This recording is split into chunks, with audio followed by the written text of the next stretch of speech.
আসসালামু আলাইকুম। ঢাকার যাত্রীর আজকের ভিডিওতে আপনাদেরকে স্বাগতম। দীর্ঘদিন পর আপনাদের সাথে আসলাম আজকে আবার কথা বলতে। আপনাদেরকে আজকে নিয়ে এসেছি ঢাকার আশেপাশে খুবই সুন্দর একটি জায়গায়, যেখানে আপনারা ঢাকায় যারা থাকি পরিবার নিয়ে, পরিজন নিয়ে, যারা ছুটিতে দূরে কোথাও যেতে পারি না, তাদের জন্য পরিবার নিয়ে, বাচ্চা-কাচ্চা নিয়ে ঢাকার ভিতরে খুবই কাছে, অল্প পরিসরে, অল্প টাকায় ঘুরে আসার মতো খুবই চমৎকার একটি জায়গা। হয়তো অনেকে এটা চিনেন, হয়তো অনেকে এটা জানেন, কিন্তু অনেকে হয়তো চিনেন না, অনেকে জানেন না। তাদের জন্যই আজকের ভিডিওটি। এটা হলো বাংলাদেশের সামরিক জাদুঘর, যেটা বিজয় সরণিতে অবস্থিত। আপনাদের জন্য আমি পুরো লোকেশনটা বলে দিচ্ছি ভিডিও শেষের দিকে। এখানে প্রবেশ মূল্য হচ্ছে মাত্র 150 টাকা করে। 5 বছরের বেশি শিশুদের জন্য টাকা লাগবে, এবং হচ্ছে যে 5 বছরের নিচে যারা, তাদের জন্য ফ্রি। আর অ্যাডাল্টের জন্য হচ্ছে 150 টাকা করে, যতজন যাবেন প্রত্যেকের জন্য। ঢোকার পরে আপনি এখানে বিশাল এক মাঠ দেখতে পাবেন, যেখানে কিছু স্মৃতি আছে, স্মৃতিচারণ করা হয়েছে সেনাবাহিনীদের, এবং এত সুন্দর ডেকোরেটেড করা, যেটা খুবই চমৎকার এবং খুবই সুশৃঙ্খল একটি পরিবেশ, যেখানে কোনো হই হুল্লোড় বা কোনো ঝামেলা নেই।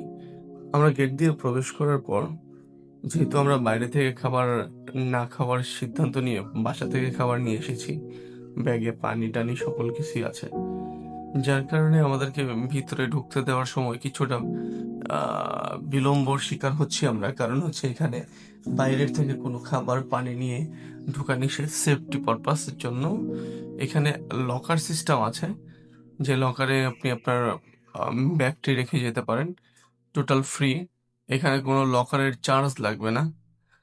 অনেকগুলো লকার দেখতে পাচ্ছেন বাইরে। আমরা আমাদের ব্যাগটি রাখলাম, ওনারা আমাদেরকে একটি টোকেন ধরিয়ে দিবে, যে টোকেনটি আমরা যাওয়ার সময় নিয়ে যাব। এই যে লকারগুলো আছে, এখানে শুধুমাত্র মোবাইল, কম্পিউটার, ল্যাপটপ, ট্যাব এগুলো রাখা হয়।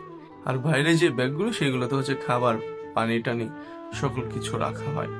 কত সুন্দর একটি চমৎকার পরিবেশ করে দেওয়া হয়েছে সরকার পক্ষ থেকে। এখানে আমরা আমাদের এখন ব্যাগটি রাখবো। ব্যাগ রাখার সাথে একটি টোকেন দিয়ে দিবে। টোকেনটি সবসময় সংরক্ষণ করে রাখবেন, যেন টোকেনটি না হারিয়ে যায়। যদি টোকেনটি হারিয়ে যায় তাহলে একটু সমস্যা হতে পারে। আর যদি টোকেনটি না হারায়, তাহলে আপনি ফেরত আসার সময় আপনার টোকেনটি ফেরত দিবেন। ফেরত দিয়ে দিলে ওনারা হচ্ছে যে ওনাদের টোকেনটি চেক করে আপনাকে আপনার ব্যাগটি ফেরত দিয়ে দিবে। এই যে অনেক লোক সিরিয়ালে দাঁড়িয়ে আছে যারা ব্যাগ রাখবে, আমরাও তাদের মধ্যে আছি। কারণ এখানে যেহেতু সরকারিভাবে ফ্রিতে রাখছে, একটু সময় তো লাগবেই। এবং হচ্ছে যে এখানে অনেক লোক এসেছে ছুটিতে। তবে আমরা ব্যাগ রেখে চেকিং শেষ করে আমরা ভিতরে প্রবেশ করলাম। দেখুন, ভিতরে প্রবেশের সাথে সাথে কি চমৎকার!